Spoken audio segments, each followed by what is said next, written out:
Good morning, everyone, and welcome. It's great to have you all here with us today. My name is Yesenia Rodriguez, and I'll be your host for today's session on behalf of the Code4Development team at the Interamerican Development Bank. Thank you for joining us.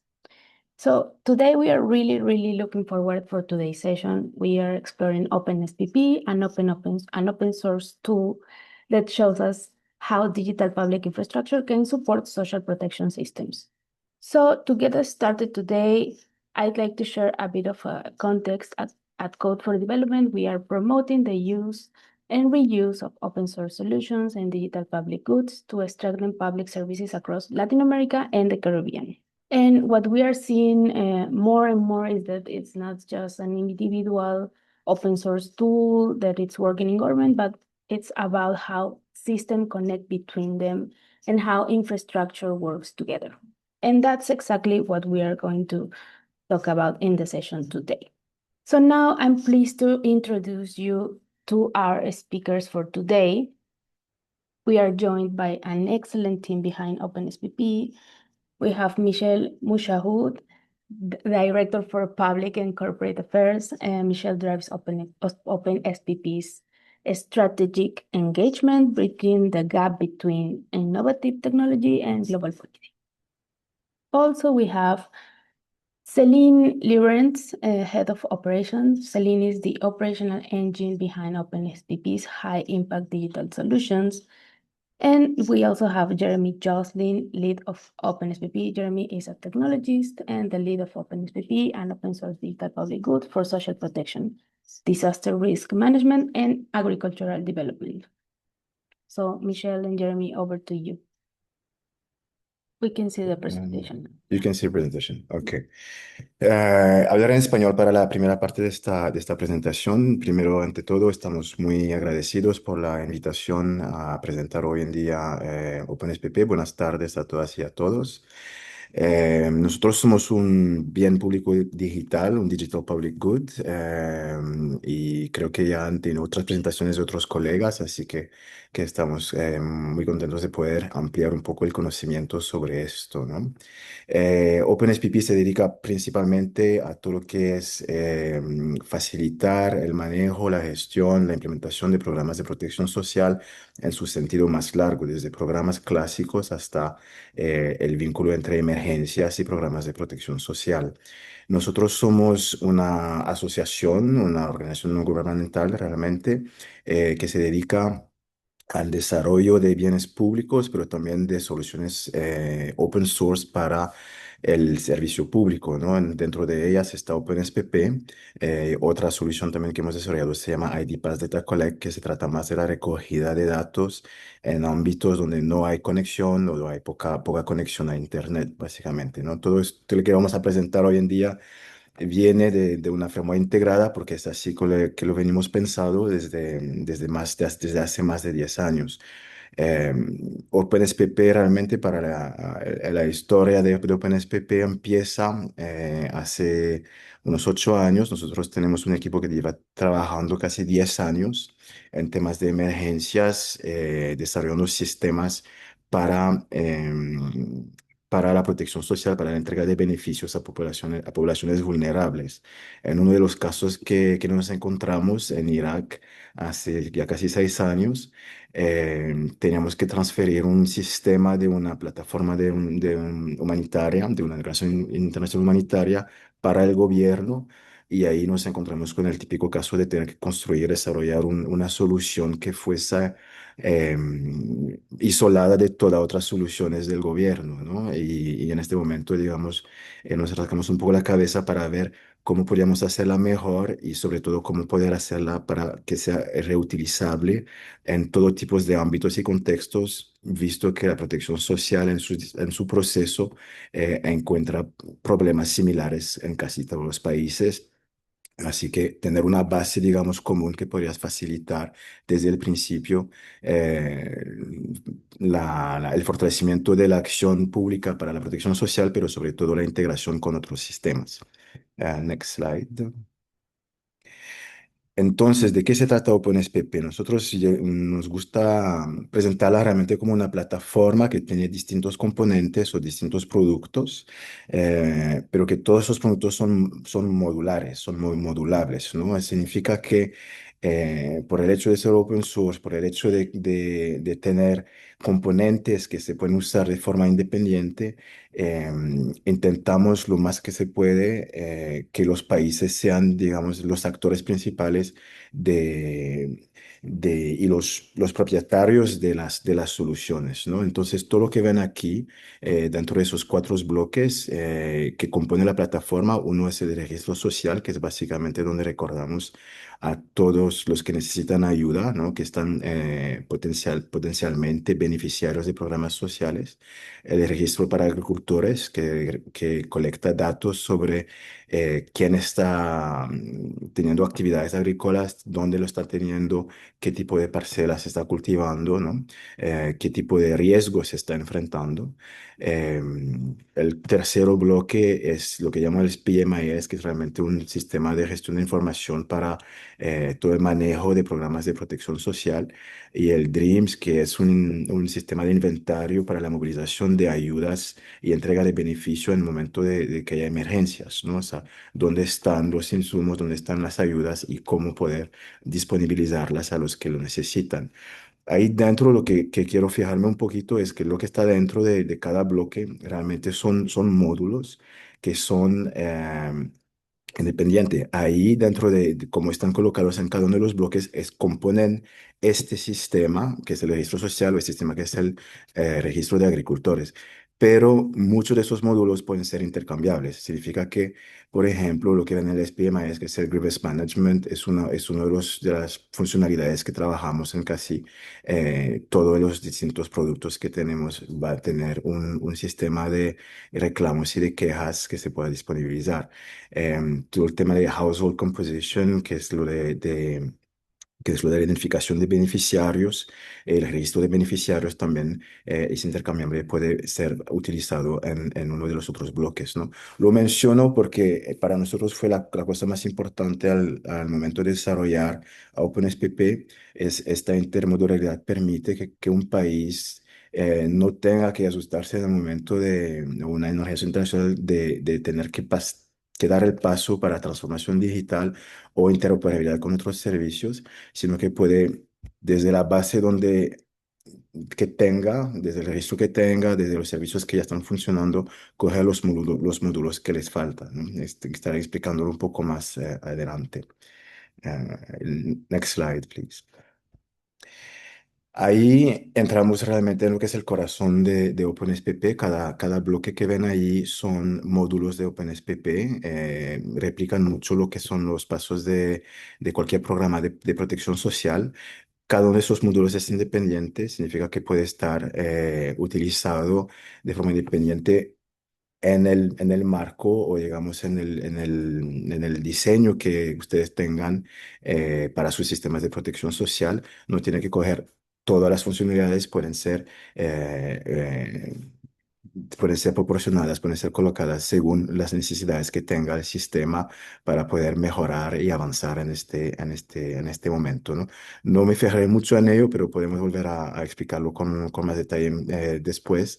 Detrás de esto hay realmente más de, casi creo que hoy en día son casi 100 módulos, 100 soluciones digitales que componen cada una de esas cosas, pero ahí están los bloques principales que se necesitan para poder conducir y implementar cualquier programa de protección social, desde el registro, el cálculo de ayudas, la elegibilidad de los beneficiarios, cómo se hace reconciliación en caso de que haya distribución que no esté adecuada, cómo se hace quejas y reclamos para que la gente que necesitan puedan tener acceso a sus beneficios.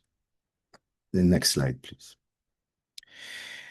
Ahí, esta slide es realmente donde la plataforma de OpenSPP se enmarca en el marco más grande de lo que llamamos infraestructura pública digital, Digital Public Infrastructure, ¿no?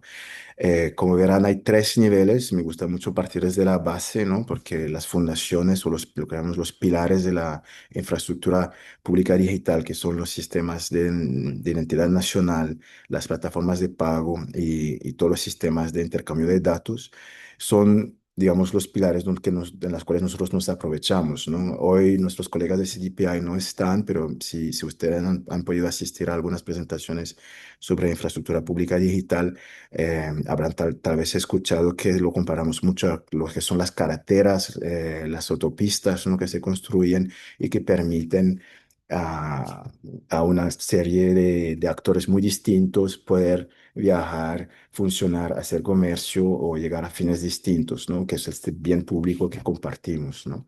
Y entonces, nuestra propuesta de plataforma de protección social básicamente aprovecha de estos pilares, aprovecha de estas carreteras que están proporcionadas por el Estado para poder incrementar la capacidad de los sistemas en el sector de la protección social a entregar beneficios de forma más transparente, más clave, más apuntada, más cierta y muchas veces de forma más eficiente, ¿no?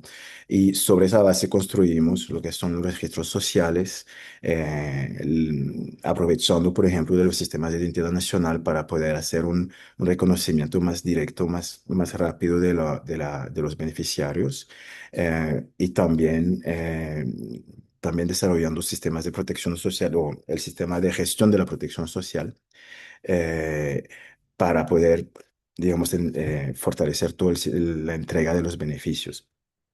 Encima de esto viene ya el acceso por parte de los ciudadanos o el acceso por parte de los funcionarios del Estado, de una organización que se dedica a entregar los beneficios, ¿no?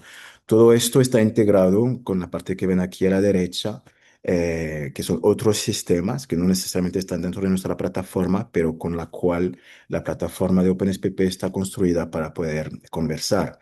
Allí verán, por ejemplo, sistemas de ubicación geográfica, inventario de programas, que son todas las herramientas que puedan estar dispuestas dentro del ministerio, por ejemplo, módulos de gestión de casos, o también vínculos directos con otros sistemas del Estado, como el sistema de registro civil, de nacimiento o de muertes, ¿no? Y entonces, dentro de esto es lo que llamamos nosotros poder empoderar la parte de infraestructura pública digital en el sector de la protección social. Next slide. Para ilustrárselos un poquito más, les puedo hablar de las implementaciones recientes que hemos tenido nosotros en distintos países, ¿no? Estamos de momento trabajando, o sea, nosotros no trabajamos directamente con los gobiernos, pero trabajamos apoderando lo que se llama integradores de sistemas, ¿no? Empresas que se dedican al desarrollo de sistemas para gobiernos directamente. Y en Filipinas, el Departamento de Asuntos Sociales adoptó OpenSPP para modernizar uno de los programas más importantes de entrega de beneficios a usuarios, a beneficiarios. Eh, es un programa donde hay 20 millones de beneficiarios. Se trata de hogares realmente con niños en baja edad y que son dentro de las poblaciones más vulnerables. Ahí, por ejemplo, OpenSPP está desarrollando todo el sistema de gestión del programa, pero también módulos claves para la entrega de pagos, módulos claves para el cálculo de la elegibilidad de estas poblaciones a entrar en el programa, vinculados también con el sistema de identidad nacional que recientemente cambió en Filipinas, ¿no? En Sri Lanka, por ejemplo, desplegamos el registro para agricultores, que permitía al gobierno incrementar la entrega de insumos agrícolas, para alcanzar metas de nutrición en el país. Y ahora que lo mencioné, es un poco donde empezó OpenSPP, modernizando todo la entrega de ayudas en especie, de comida esencialmente para la población, creo que casi un 40% de la población recibe estas ayudas allá y a través de los módulos, por ejemplo, hicimos un gran trabajo también de lo que llamamos de duplicación y entregar tarjetas de identidad y beneficio a los ciudadanos iraquíes que la necesitaban. En Togo está un ejemplo muy claro de cómo un país puede coger solo una parte de los módulos de OpenSPP. Ellos tienen ya un programa de protección social que está muy bien diseñado, que lleva entregando ayudas desde hace mucho tiempo, pero necesitaban mejorar y fortalecer todo lo que era la gestión de beneficiarios desde la parte de registro. Entonces cogieron únicamente el módulo que trata del registro de los beneficiarios y el módulo que trata de las quejas y reclamaciones o apelaciones para los ciudadanos. Y me paro aquí, paso la palabra a mi colega Jeremy para que les instruya un poco más sobre interoperabilidad. Muchas gracias. Thank you very much, Michel. So I'm gonna switch to English. So I'm gonna very briefly talk about interoperability. So for OpenSPP, for everything that Michel just presented, it's very important to integrate with other systems, right? And so we're very active in the design and implementation of standards. And so this is some of the organization and some of the standards we're following and that we are participating in. So for those that are not aware, there is this group called Digital Convergence that is working on digital convergence of standards in social protection and doing cross-domain interoperability. So with all the systems that Michel presented earlier, in particular the integrated beneficiary registries, the disability registry, farmer registry, and now we're working on the early warning system interoperability. Other thing is public schema, which is a shared vocabulary for program service delivery. This is something we're working on, and that is fairly new. Also, another thing that you probably had heard about before, GovStack for reusable building blocks. So there is two interoperability standards we're implementing, one for registry and another one for everything around GIS. And actually, we're going to demonstrate the GIS part later on in this presentation. OGC is also the standard for GIS and verifiable credentials. And in OpenSPP, you can create verifiable credentials for anything. So you can create verifiable credentials for household, for individuals, but also potentially for entitlement, for specific data, right? So that's another core things. And yeah. And so the idea is that it make it easier to have OpenSPP consume data from other systems. So because in some cases we're consuming. So for example, with CRVS, and I think you had a demonstration previously with OpenCRVS, for example, where we have done interoperability implementing the CRVS API of DCI, for example. But we also have interoperability with other farmer registry or other type of registries. Another thing in that's kind of a very interesting is that we are also closely working with other digital public goods, and it ends up that I think most of those in this list actually have done webinars with this group. So we're working very closely, and that's fairly new with other DPGs in this ecosystem, because we see that social protection or others are not like an island, right? Like it's all working together in a country.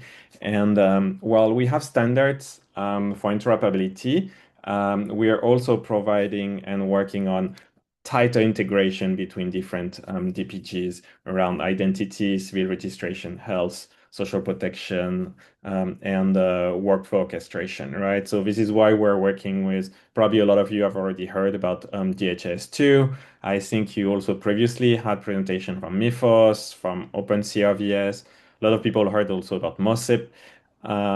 Open Function, I think, was fairly recent, and us, right? So, and the idea is that all these DPGs are sharing a set of principles, a set of values, that also is going to make it easier to work with us. And at the core is really like, so country ownership and sovereignty. A lot of work on interoperability. We've been like over the years working a lot on this together. And security and safeguard and sustainability, also on all of this. And also we're driven by providing solution, right? And working solutions. So driven by public service outcomes. So now I think I'm going to hand it to Celine for the demo. Thank you, Michael and Jeremy. That really helps us set the stage for today. And now let's move with Celine. I know that now Celine will walk us through how governments manage registries, eligibility, and payments. So, what are the typical cases, how they look like, such as conditional cash transfers, I think, and yes, we will let Celine move to this. The mic is yours, Celine. Thank you. Thank you. Good afternoon, and thank you again for letting me demo this. So yes, it's correct. I will show you a little bit about SPMIS, and both Michelle and Jeremy have mentioned already, and I believe you all know what the SPMIS systems are. As we said, OpenSPP SPMIS has all the different functionalities that an SPMIS would typically have. In the demo here now, I will focus on beneficiary management, eligibility and enrollment, entitlement assessment, and payment and service delivery. So as we said, it can be configured in a lot of different ways depending on the needs of the organization. So remember that what we show you, or what I show you now, is just one example of a possible implementation with the flows, functionalities, and fields relevant for this one. And also this one is quite a lot simplified so that we can match the demo scenarios. So for instance, I will only be using one user when I sign in here. In a regular case, you would have a lot of different users with different responsibilities to account for segregation of duty and proper management of data.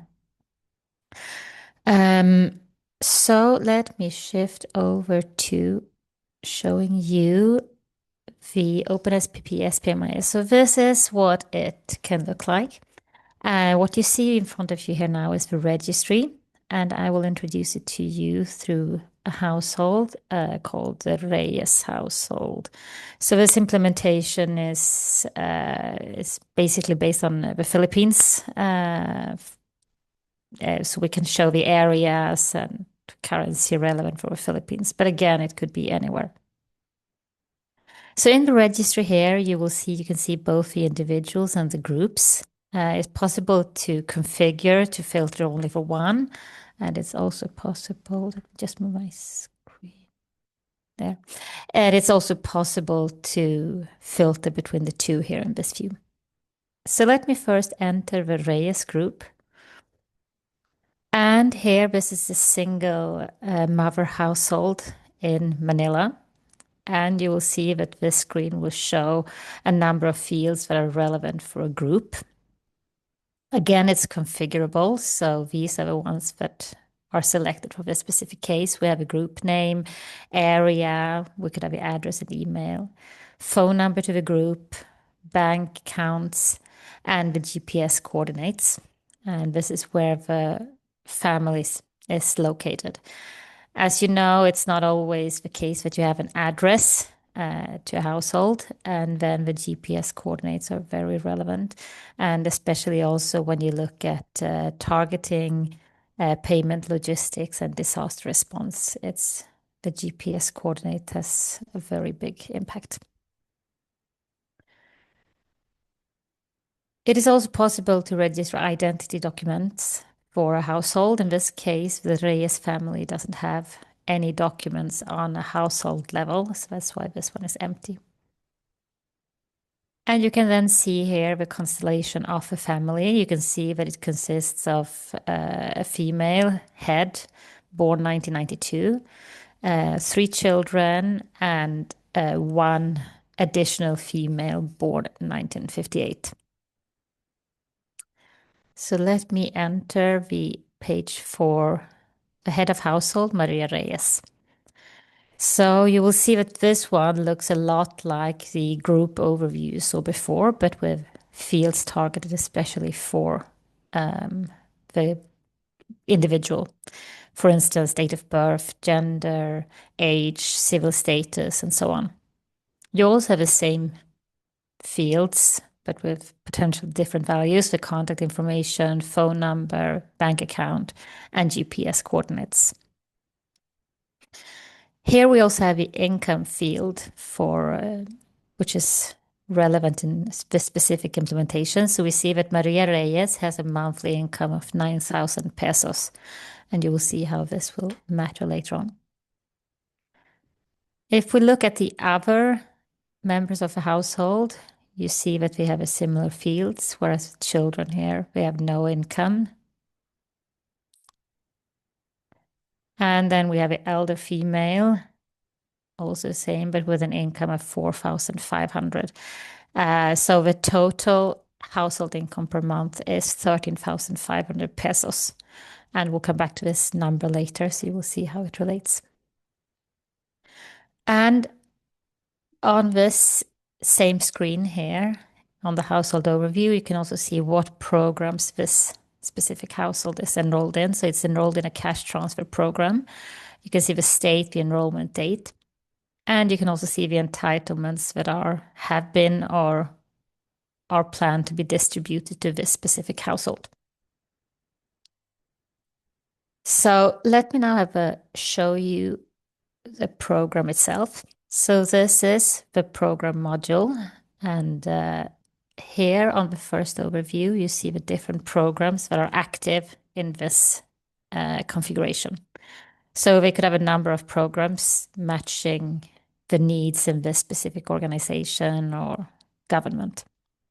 You can see that you can have 2 different target types, individual or group.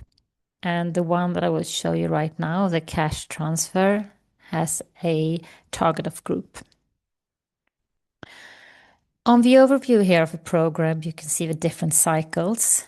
You have 2 completed cycles and you have 1 ongoing cycle. As we said before, in OpenSPP, you can configure a program in a number of different ways, both for the eligibility, entitlement calculation, how it is distributed, when it is distributed, and we also have the ability to run compliance verification, where you would verify that a household or member performs a certain activity or something to receive the entitlement.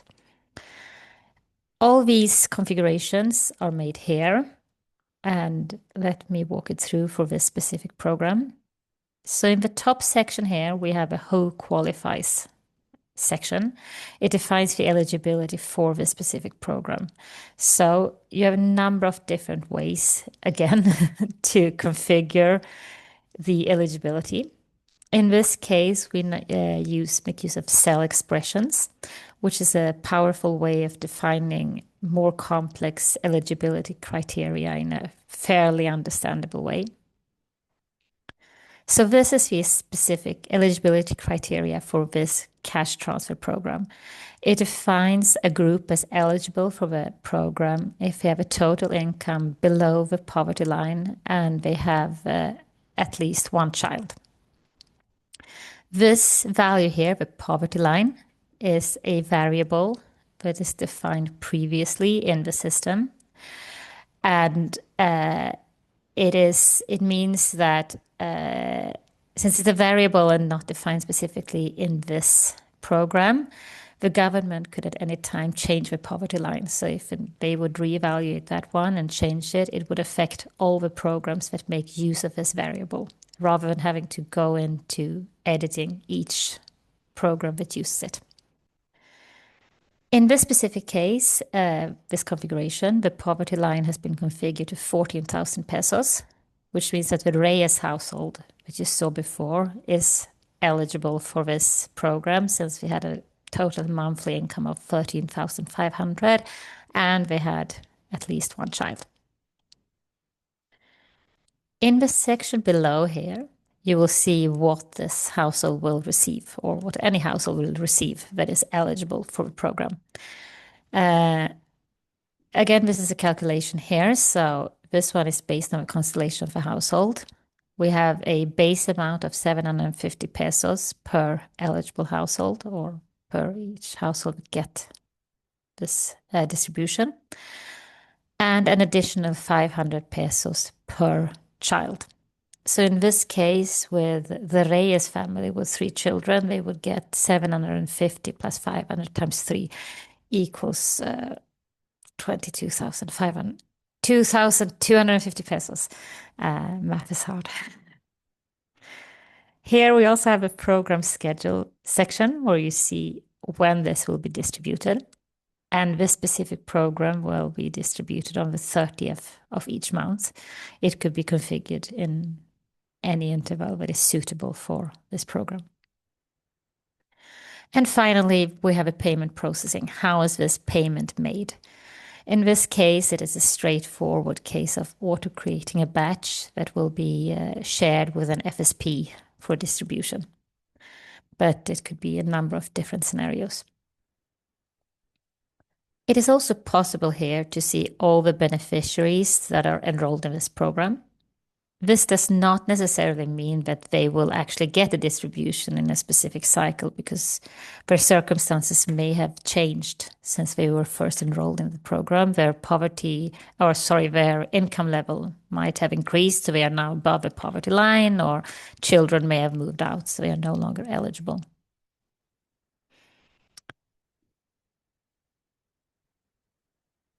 Let me here show you the different cycles, and let's first have a look at one of the completed cycles, such as this one. You can on the first page here see the total amount that is distributed to the in this cycle. And you can also see the entitlements and the payments that were performed. So if we go in here, we see the different payments that were done, and we also see the state of the payment. So we can see that these ones have been paid. We would be able to filter for any unpaid, failed transactions in this one. If we go back to the cycles and we now instead look at the ongoing cycle, you will see that we still have entitlements up here in the top, but we don't yet have payments because this cycle and these entitlements have not yet been approved for distribution. So this is a flow that will follow, and in a real scenario, you would most likely have different roles that would perform this, so that not one single person would be responsible for all. They would submit it for approval and then approve these actual entitlements and payments. I will not do it here now because even a few minutes is too long to wait in a demo. So let me instead show you what a payment batch looks like for an already performed distribution, such as this one here in January. So here you can see that the issued amount, you have it here, the paid amount, you would be able to see if there had been any failed transactions or failed amount. And it is also possible to see the payments that have been made in this to the different beneficiaries. And if you would have the access rights that permit it, you can also download this as a file for distribution to use in any other applications that need a different format. Let me now show you a different program. So if we also have a look at this elderly social pension program, you will see that this one instead is targeting an individual. And if we look at the configuration for this one, we will see that the cell expression here is targeting someone who is 65 or older and resides in a household that has a total income below the poverty line. And if you remember the elder woman here in the Reyes household, Lola, if we check her, we see that she's 67, and we already know that she resides in a household below poverty line. And if we look here in participation, we will also see that this individual is indeed enrolled in the elderly social pension program. So you will see that a household can have both group distributions, such as in this case the cash transfer, and individuals within the group can have programs targeting them. So let's also have a look at how these programs can easily adapt to changing circumstances. So imagine that the government announces a policy change, and in this cash transfer program, they will instead update the amount per child from 500 to 550. In a traditional case with more paper-based work, it would be a lot of recalculation to get this right and a lot of paperwork. In this case, you can go into the configuration and edit this entitlement criteria. Oops, there. And simply edit this to 550 and save as one. And this means that the Reyes family, if they are now eligible in the next cycle too, they will then receive 2,400 pesos instead of 2,250 since this policy change has taken effect. And again, in a real scenario, this would most likely follow a flow of approval, which is also supported in OpenSPP to be configured as it matches this organization. But here in a demo, I will not show that. I'll just make it simple. And also, I would like to show you what happens if a household actually improves in the household situation, because that's what we want to see. We want to see if household becoming self-sustainable and no longer being in the need of this support. So let me instead show you a different household, the Pangilinan household.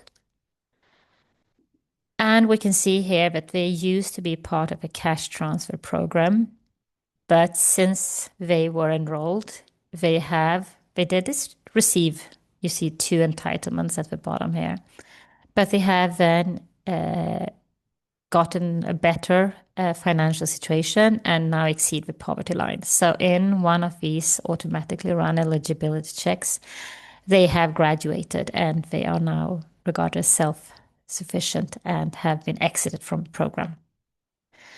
They are, however, still enrolled in this other program, the Universal Child Grant. So the exiting from one program does not affect another one. And instead, the system handles this automatically. This pretty much sums it up for the SPMIS demo. So I hope this gave a good overview of the possibilities you have in here. So thank you. Thank you so much, Celine. That was amazing. It was really, really helpful to see, especially the demo. So now we're going to take a few minutes to hear from the audience because we already see very interesting questions. So David, I'll hand it over to you to moderate the first round of questions.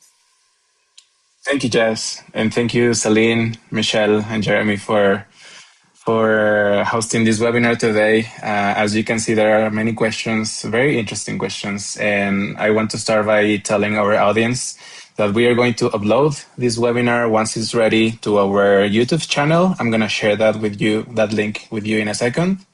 Also, at the end of the session, we're going to share a feedback form where you can leave your data for Jeremy, Michelle, and Celine to contact you in case you want to keep on the conversation. So don't worry if we don't have enough time to reply, but as I can see right now, the amazing speakers are already replying to your questions. But I want to take a few of them, so maybe we can discuss them live. I know Jeremy and Michelle are already replying to this, but if you could tell us a bit more about the approach that you used to design this solution, were there citizens or residents or other stakeholders involved, or was it mainly based on the standards that you shared initially, Michelle or Jeremy? May I ask you to repeat the question? Sorry, because I was trying to Yeah, no, of course. reply to a question in parallel. I'm very sorry. Yeah, no, thank Pay you. attention. Someone was asking what's the approach that you used to design the solution. If it was mainly based on the standards that you share at the initial, at the start of the session, or if it was more human-centered design, if you involved other stakeholders. Jeremy, you want to start maybe on the technicalities, Yeah. or you want me to start? Yeah, no, I can do it quickly because I answered it already into the panel. Yes, so basically it's a mix of both, right?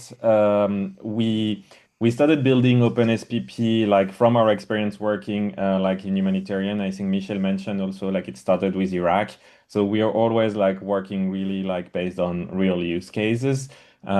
So some of the features are done like by the needs of countries and so involving the users, I mean, different type of users, and some others are more technical features like interoperability. So it's starting more from standard groups and work in this and interoperability work. So I would say a little bit of both.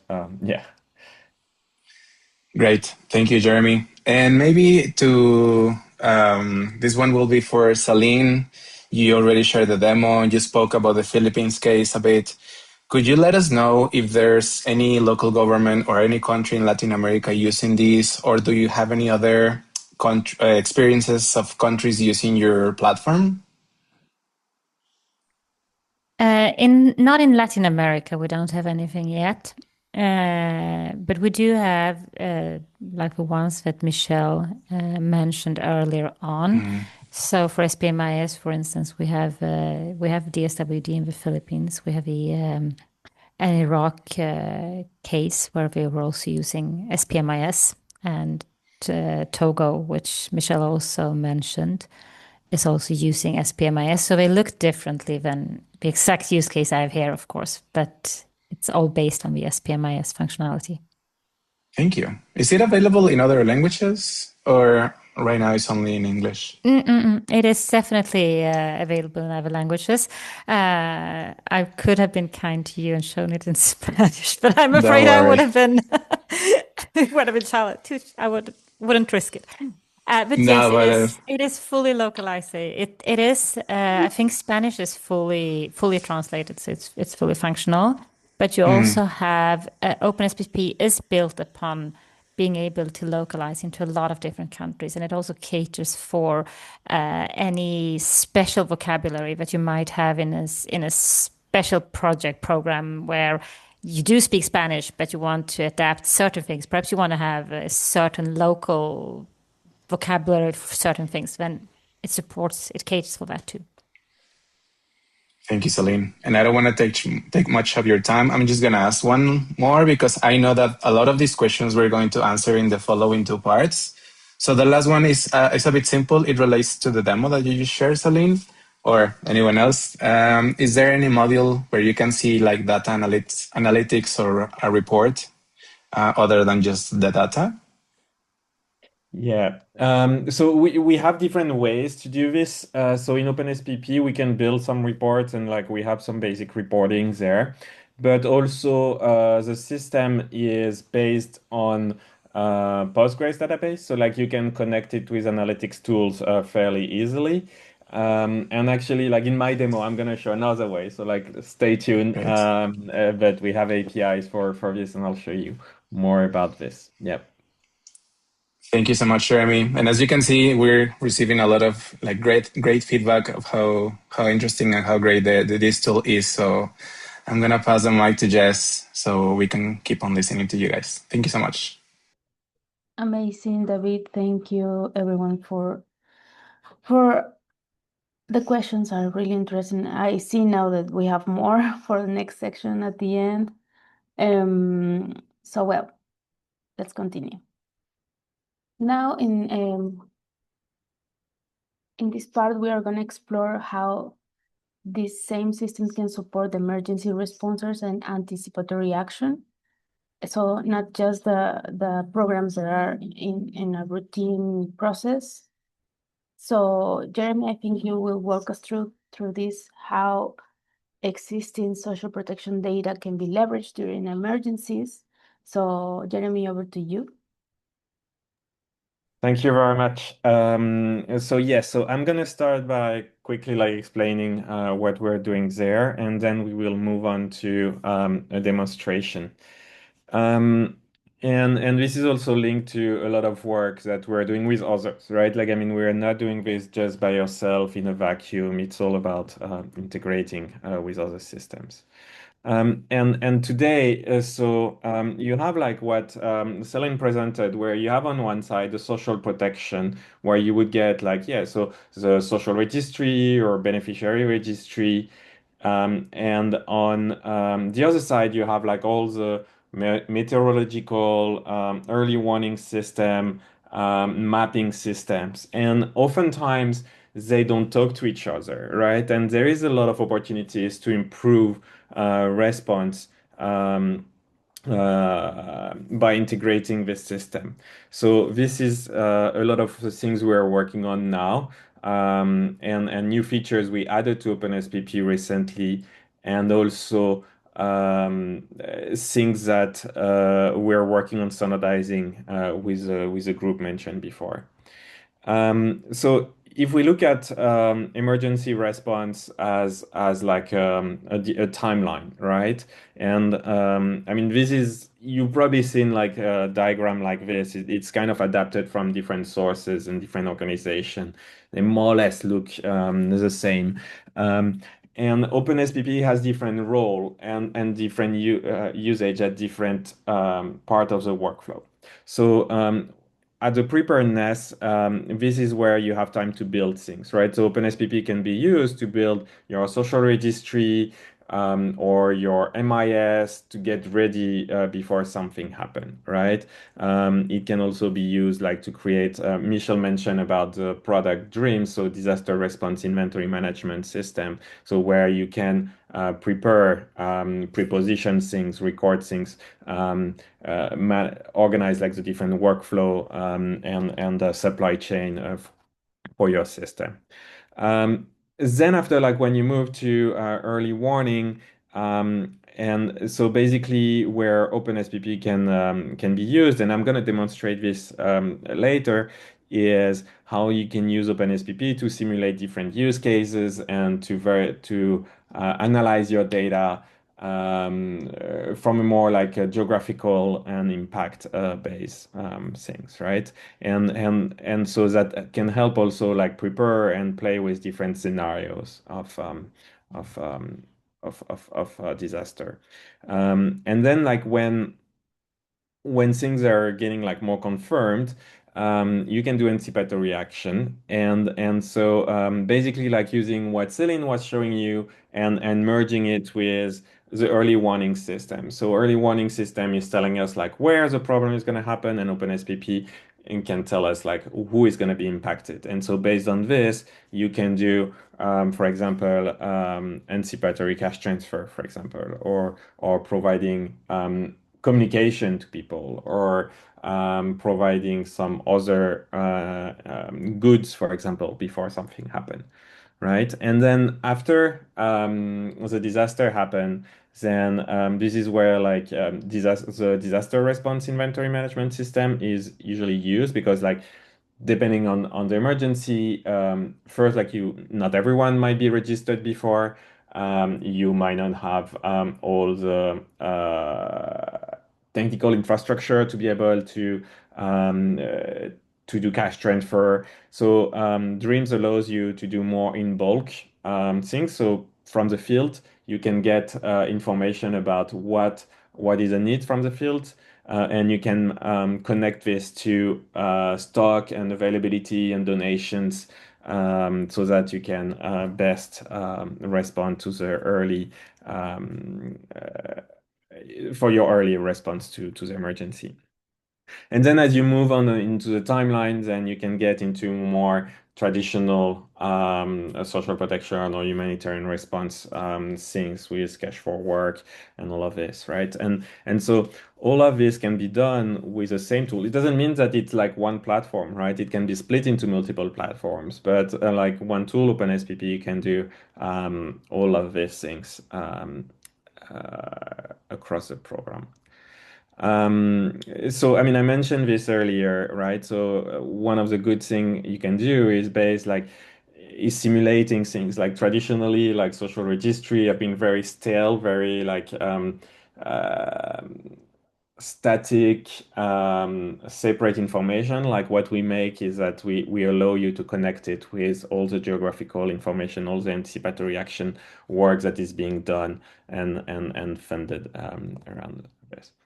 And then when you have a warning, basically, two things, right? Like, and I mentioned this also a little bit earlier, right? So you can do some simulation and the risk assessment, and maybe you need to split the data, right? Because like from the meteorological department, for example, you get like, yeah, this is an impacted area. Yes, but like maybe you need to split this into different programs. You need to, because people will have like different needs, right? Maybe urban area will have different needs from a rural area, right? Or based on like maybe on the coastal people are going to have different needs, right?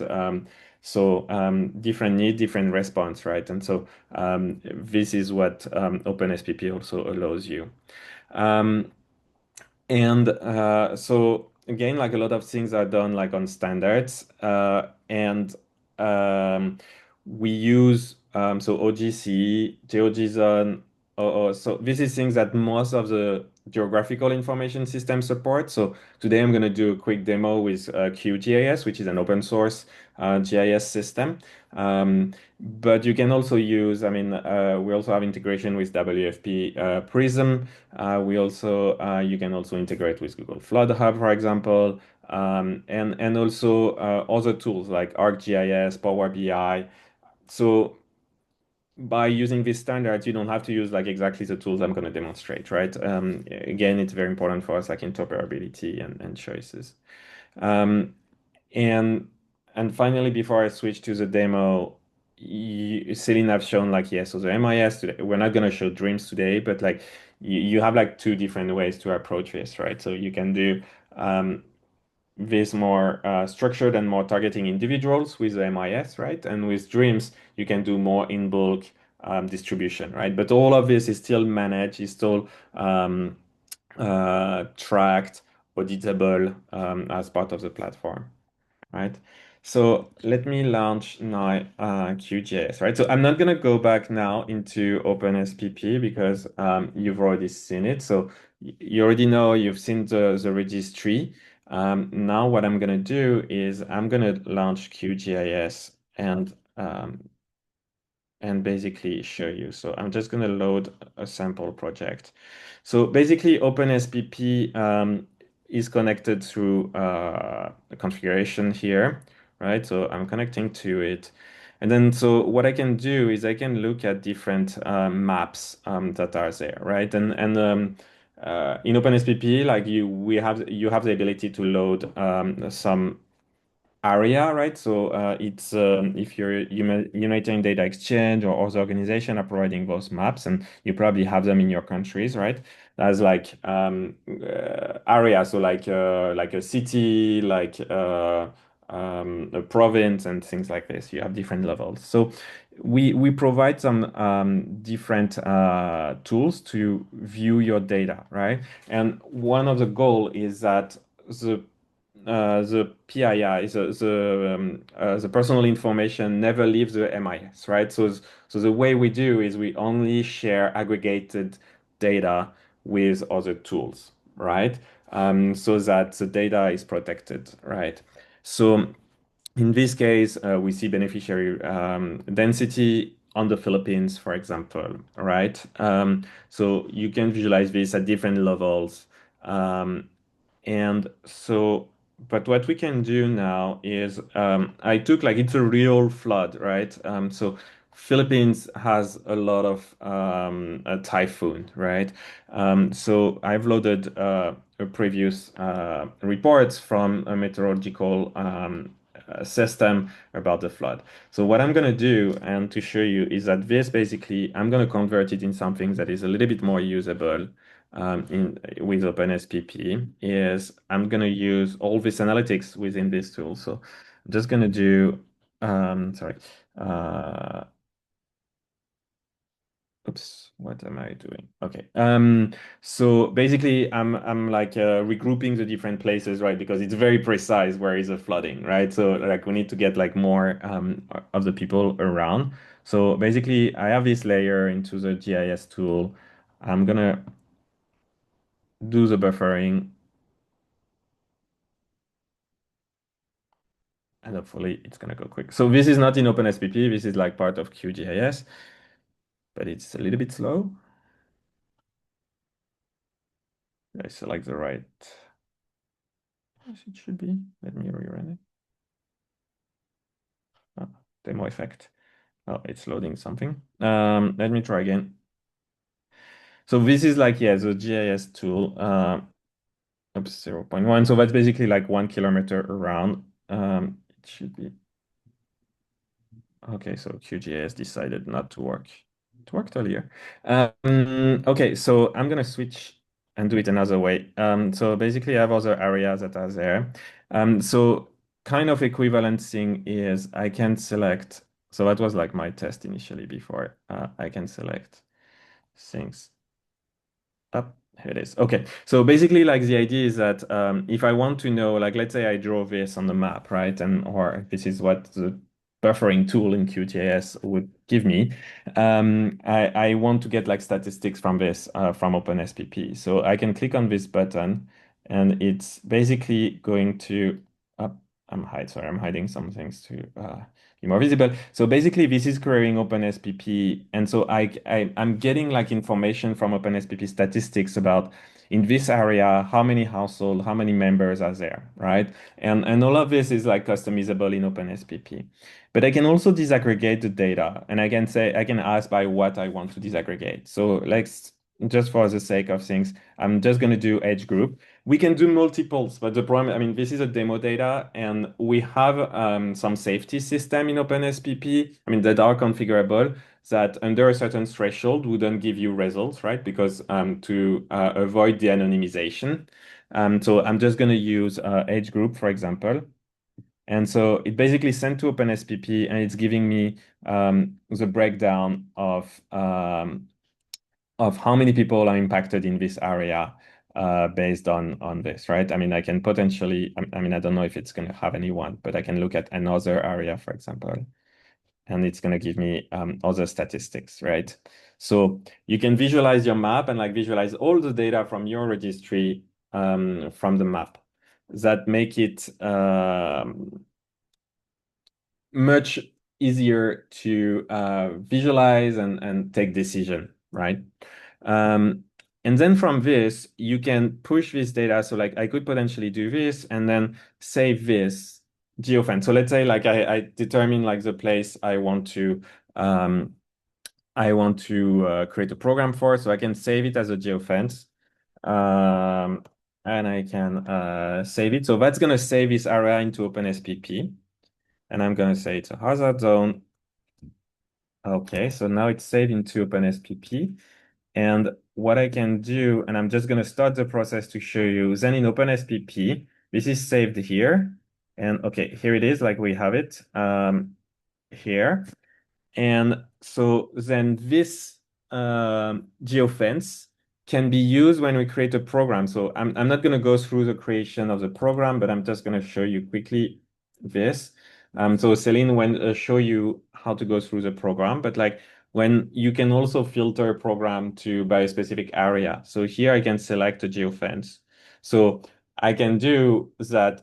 Either everybody into this this area will qualify to this program, or I can also still select different eligibility criteria for this, right? So making it very flexible. And so in this, like in very short time, you can create a cash transfer program, right? An anticipatory cash transfer program, for example, or to respond to problems, right? So yeah, I'm gonna stop here because I think time is running, but yes, and happy to answer any questions after about this. So Thank you so Yesenia, much. back to you. Okay, so yes, we have questions because I've seen lots of interesting questions already. So what do you think, David, if we go to the Q&A section? Yeah, of course. Let's do another round then. Thank you, Jess. Jeremy, actually, you were discussing about the data security, and I've seen a couple of questions regarding this this topic. For example, one of our attendees was asking about if the system allows you to set validation and consistency rules to ensure good data quality. Yes, so definitely. So I think Celine mentioned it earlier. OpenSPP is based on an ERP called Odoo. And so you can customize all the validation for every field basically into OpenSPP. You can also potentially like create scripts that connect to the API. Basically everything in OpenSPP is accessible through API as long as you get the proper access rights. So you can do external validation if you need to as well. And we're talking also earlier, for example, about CRVS. And like one things we demonstrate with CRVS is that when you're adding a child as part of the change request, we can call the CRVS, validate the information in the CRVS, and automatically apply the change request, for example, if the data match, right? So it's very flexible in terms of data validation there. No, and I love it because, as you can see in the comments, there are a lot of different governments interested in replicating this tool. So that's amazing. That's one of our goals of this effort. And they also have this concern, no? Or like this question regarding also security. For example, another person was asking if the system manage user access. Does it keep track of changes made by users, especially in terms of data security? And also, if you can share any other controls regarding security, that would be great.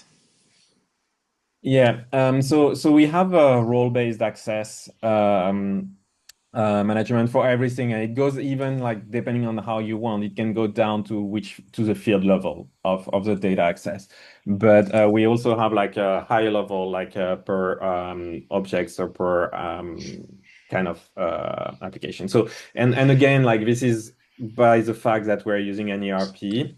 That has been developed for a long time and that has a lot of solid features into this. Talking about auditability also, we added on top of it a lot of auditability features to record. So change, for example, you can enforce that people cannot change the registry directly, but like are forced to use through a process of change requests that have customizable process to apply validation. So it can be, for example, like at the provincial level, they do a first validation, then at the national level, it's all of this is like configurable, but also we can keep audit of every edits, every changes to every objects, every data set. So yeah. That's amazing. Thanks for sharing that. And probably one last question, Jess, if that's okay. Yes. I'm understanding from the people who are typing that some folks work on the field now, and they are asking if you can use this system with a phone, what kind of requirements would it need, in terms also of data entry, if you can do it one by one, or if you will have to do it with a huge database. Could you walk us a bit in that case? Yeah, so it really depends, right?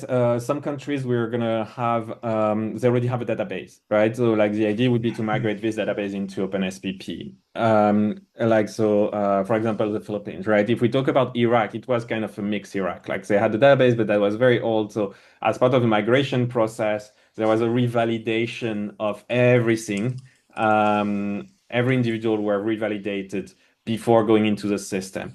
But you can also connect other tools. So I guess like people probably familiar with tools like Kobo Toolbox, ODK, but we also have a dedicated tool called ID Pass Data Collect that is dedicated to do offline data capture and data editing related to beneficiaries and or household, right? So there is, again, it's a very flexible system. And as there is APIs for everything, like even if we don't do it, it's possible to do.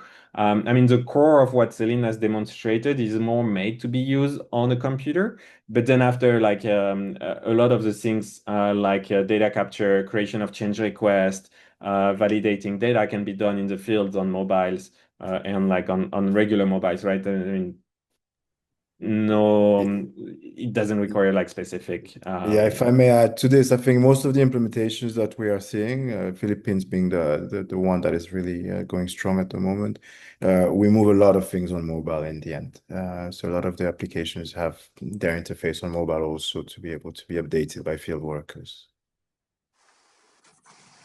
Great. Thank you so much, Michelle. Back to you, Jess. Thank you. I know we had the last Q&A at the end, but I think these questions after the demonstration were really interesting to abord. So let's go to the final part of our session today. We have again Michelle. He's gonna talk about what implementation pathways are available to governments and how different countries can get started depending on the context they are in. Let's go back to you, Michelle. Sorry, let me unmute myself. So this is to give you a bit of an idea of how you can engage with us indeed, and what would be the sort of way forward in terms of working or applying OpenSPP.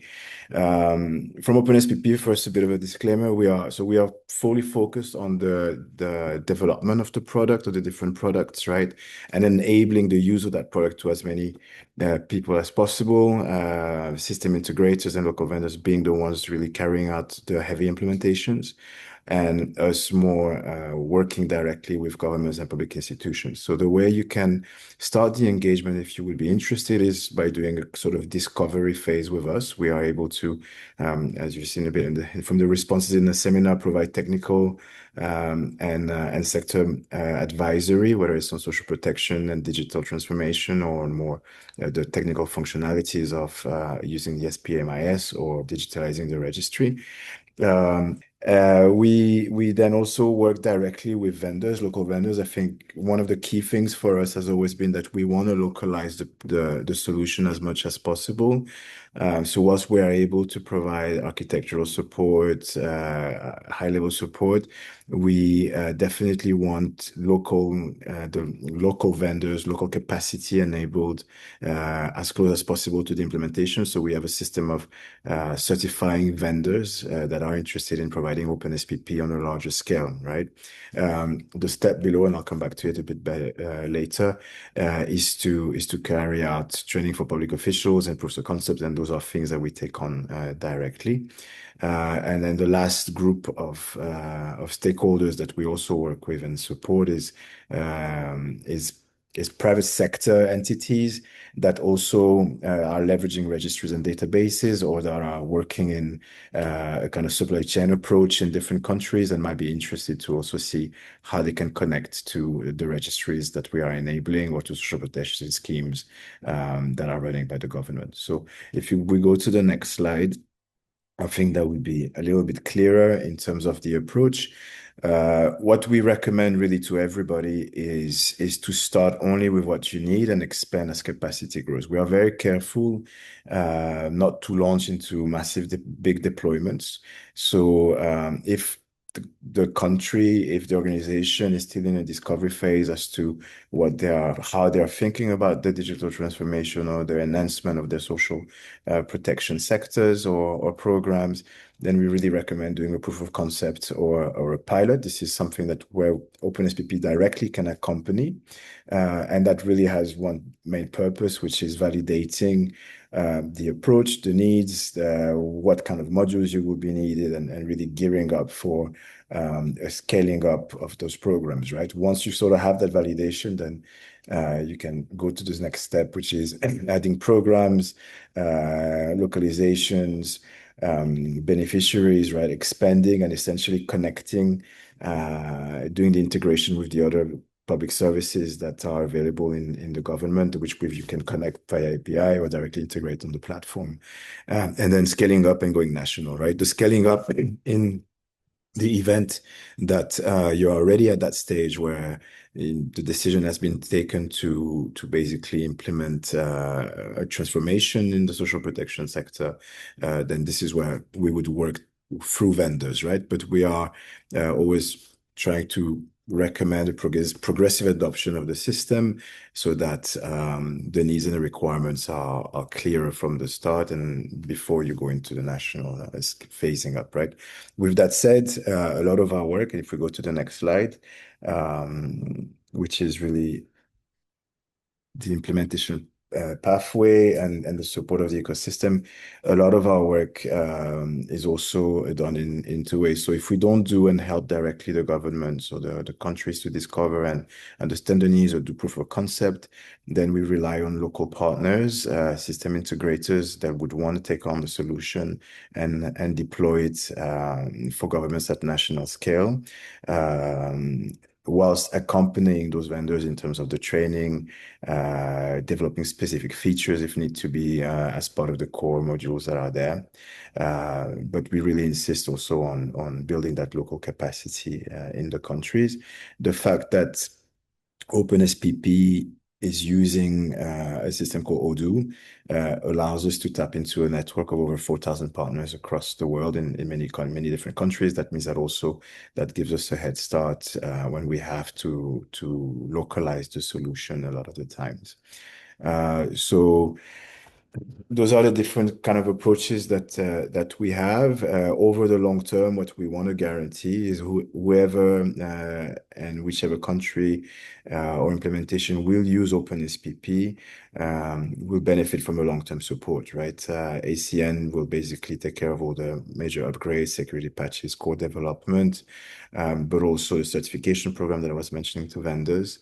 And whilst the implementations are ongoing and live, definitely there will be this interaction within the ecosystem of OpenSPP. We have a board also governing the implementations or the use of the solution. So anyone adopting the solution would also essentially have a direct connection to ACN for this. Amazing, Michelle. Thank you so much. I know that you already answered a couple of questions in the Q&A and on how to engage. And we have a couple of minutes. We have 5 minutes. David, do you think that we can have a last round of questions? Yeah, thanks, Jess. And before I do that, I also wanted to thank and congratulate Jeremy, Michelle, and Celine, because where they are, it's 3 a.m. Yeah. You don't know the effort they are making to be here, but thank you so much. Michelle, you answer a question that I was about to do, no? Like in terms of the ecosystem and the community there's behind this great solution. Someone was asking what kind of support you provide for the implementation. And I was telling you before that there's this form that I just sent on the chat where you, the audience, can leave your contact information and keep the conversation going with Michelle, Celine, and Jeremy for this great support. They were also asking something really interesting that sets the mood for our next webinar, and it is, how does OpenSPP integrate or uses AI? artificial intelligence? Yes, I can take this one. There is a lot of things, and like there is a lot of things that can be done, right? So in OpenSPP, AI can be used in different ways. We're working more now on the side of how can AI help customize OpenSPP, right? But then also there is a lot of work to integrate with it in terms of I demonstrated like aggregated data, right? And so we have some experimental servers to APIs for AI to be able to get access to this aggregated data. So like you can do simulation, you can do reflection based on this on the data that is in your social registry without giving the PI the sensitive information about people to the AI, right? So it's really a balance. I mean, we're also working as part of DCI. We're working with the AI Hub, where we're working on this. We tend to be a little bit cautious around like this because, like, for me, like using AI within social protection needs to have a lot of guardrails. There is a lot of things that can go wrong if used improperly. So we're a little bit careful on this. We're providing tools to enable it, but we're also careful on how it's being used and like what are the alternative mechanism. Because for me, like, things need to be explainable, right? Like we need to be able to explain why something happened to the people. So, and we're like, a guiding principle around this also is that in the end, the decision need to be made by a person because a person can be accountable. Like an AI is not really accountable for anything. And legally, I think in a lot of countries anyway, that would be problematic. So we're looking at using AI to help agents. I mean, social protection agents more effective. But being able to do more of the grunt work, but helping them make decisions, helping them do their work, but like not really doing the thing, automating everything themselves. No, of course, totally agree. And I really like how you are seeing this from a perspective of ethics and security. So that's great to know. With that, I leave you to Jess, and I thank you so much for joining us today, Jeremy, Celine, and Michelle. That's it from me. Thank you again and have a great day.